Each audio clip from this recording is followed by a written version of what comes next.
Ahora viene un acontecimiento generacional. Sí, conozca aquí a mi papá, El progenitor. el progenitor, Sí. filósofo papá, filósofo, papá del fenomenólogo. Claro, yo soy fenomenólogo, no somos La filósofos. fenomenología del espíritu. Exactamente. ¿Qué opinas tú de eso? No, La fenomenología del espíritu, que la hemos estado trabajando. ¿has estado trabajando? Sí, ¿por qué se llama fenomenología del espíritu? Esa es una frase de Kant, creo. Tiene que hablar como duro para que llegue aquí. Creo que es una. Ahorita la memoria me El falla, título pero. del libro más importante de Hegel. De Hegel. La fenomenología del espíritu. Su búsqueda de abarcarlo todo. Por eso le puso ese nombre, ¿no? Claro, pero los que son materialistas le atribuyen a Hegel ahí una traición a su conciencia y a su propia comprensión de la complejidad del pensamiento humano, cuando se atrevió a abordar la dialéctica como método para la interpretación de la realidad. Pero la realidad no tiene nada que ver con el espíritu, son dos cosas, en opinión de algunos, cosas que se separan, porque el espíritu es un invento del hombre en sus temores a la muerte, en su relación con las cosas que no comprende. El saldo que dio la humanidad en el siglo XV, XVI, XVII, en tratar de buscar una manera distinta de interpretar y relacionarse con la realidad, que dio como origen a toda una cosmovisión materialista de ella, Que es el liberalismo, ¿no? que es el marxismo en cierta forma, o el pensamiento complejo, o el pensamiento progresista, o el positivismo. Pero No tiene una sola interpretación ni tiene una sola fuente, porque la gente cree que porque un individuo o alrededor de un individuo se construya, se haga un constructo con un nombre y con una obra, esa obra lo determina todo y resulta que eso no es cierto. Para otro conjunto de personas no es cierto que un individuo sea el creador de una manera de interpretar la realidad, sino que los individuos sincretizan, resumen el pensamiento de muchas personas y de muchas cosas que suceden en su realidad en cada momento del tiempo. Algunos pueden ser denominados sistematizadores. Sin embargo, bueno, se instituyen nombres, alrededor del nombre se construye en base al pensamiento mesiánico aquello del marxismo. Pero el marxismo no es una fuente de un pensamiento de un carajo que se llamaba Carlos Marx. El marxismo es el constructo de una época, de una interpretación materialista de la realidad, en el cual participaron decenas de miles de personas en el pensamiento culto, por decirlo de alguna manera, y decenas de miles de personas en la lucha social, en la lucha de clase, en los enfrentamientos por mejorar las condiciones de vida, etcétera, etcétera, etcétera. bueno, eso es una introducción al materialismo histórico. Ahora nosotros pues vamos a hacer aquí una diligencia. En la comprensión y en la adopción a la ciencia, por ejemplo, y el positivismo, con todas sus debilidades, producto de una sociedad que criminalizaba a los que se trataban de liberar del pensamiento subjetivo, del pensamiento religioso.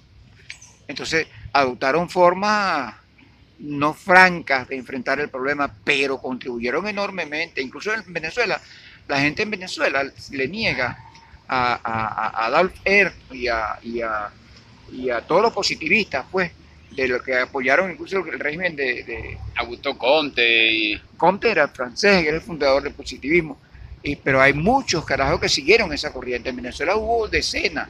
Hay uno que apellido Villavicencio que la gente no lo conoce. Está Adolf Ernst, que es un alemán que se vino para acá, que también contribuyó al pensamiento positivista.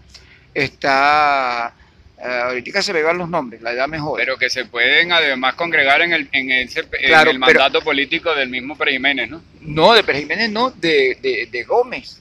De Gómez, ¿no? Esa fue la intelectualidad. Vallenilla Lán, Vallenilla Lanz. Esa fue la intelectualidad que apoyó el régimen de Gómez y lo del gendarme necesario y un poco de cosas porque era un país en un medio de un caos donde los caudillos dividían y destrozaban la unidad nacional y no se pudo construir un Estado-nación, que fue lo que intentó hacer Chávez, por ejemplo. Tarde. Un poco lo intentó hacer Pérez Jiménez, pero ya dominado por el imperio. Aquí no hubo posibilidad de construir un conglomerado reunido en un territorio con independencia, con autonomía, porque la dependencia y el avasallamiento, el petróleo, ¿no? Influye el petróleo, pero influye también el avasallamiento de un Estado imperial, ¿no? Que se abrogó desde que nació como Estado en la propiedad de todo un continente, norte y sur. La famosa teoría que tú conoces de los americanos, América para los americanos, la doctrina Monroe, etc. Todo eso pesó, una carga en la conciencia colectiva de los americanos, de los latinoamericanos, de los del sur y los del centro y los del Caribe y todo. Bueno, pero entonces, claro, y la cuestión esa de que el pensamiento es público, ¿no? O sea, que no piense una sola persona. Claro, el pensamiento no es individual.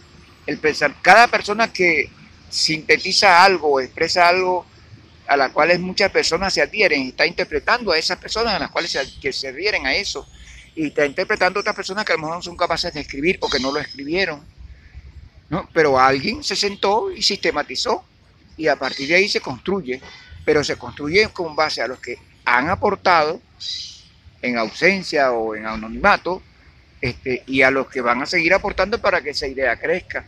¿Cuánto no se ha construido de marxismo, de materialismo, en estos 2 siglos desde que ese protagonista murió? ¿Cuántos son los aportes? Hay incluso individuos que se sobresalen, llámalo Lenin, llámalo Trotsky, llámalo Bakunin, llámalo quien sea, hasta Pessoa, cualquier poeta. Entonces es un constructo colectivo. Exacto, bueno, fíjate que por otra vía, entonces llegamos a esa necesidad de un concepto como el que yo he denominado cultura silvestre, pero que es inevitable, porque no piensa una sola persona, pensamos todos. E incluso yo creo que cuando hablamos, nos transmitimos ideas, Claro. y luego las vamos a repetir. Es una cosa rizomática, que es lo que descubre el Gilles Deleuze después.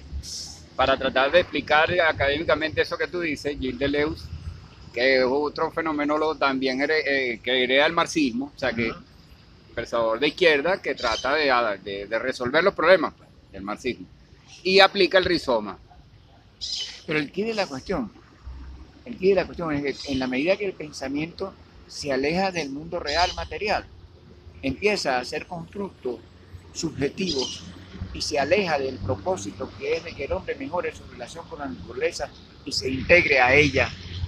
Ese es el rollo de porque muchos marxistas y aquella escuela que nace de la Unión Soviética después que muere Lenin, que se aleja de la comprensión de la realidad y el protagonismo colectivo, ¿no? Se convierte en un régimen totalitario, ajeno, contrario a su propósito inicial, porque se alejan de la realidad. Pues en las ciencias sociales, en el terreno de la política y de la vaina social, alejarse de la realidad significa no comprender que los individuos de la sociedad todos son protagonistas y que hay que acelerar los procesos de concientización, de elevación de la conciencia, de comprensión y de relación constante con la realidad. De ahí que tú ves a muchas personas iletradas, mi suegra, el romancero de Tarma, el decimero de Tarma, etcétera, el Caimán etcétera. de Sanare y esa gente. Y ese poco de gente, Luis Zambrano, etcétera, gente aparentemente ignaras, pero con una relación tan estrecha con la realidad que son capaces de comprender procesos que a mucha gente se resignan o se acostumbran o creen que nada más se imparte en una universidad, donde la academia aprisiona el pensamiento y aprisiona a las conciencias de las personas. Entonces, ahí está el quid de la cuestión, no alejarse nunca de la realidad material en toda la extensión que la palabra tiene. No la piedra y el árbol y la mata y el animal, no. La construcción colectiva, de cultura, la construcción colectiva en relación con esa sociedad, con la naturaleza, el hombre asociado, construyendo casas, relacionándose, haciendo poesía, haciendo cine, etcétera. Bueno, exactamente. Realidad, chamo, Ya realidad. vemos, exactamente, bueno. Otra forma más de llegar a la necesidad de un concepto común.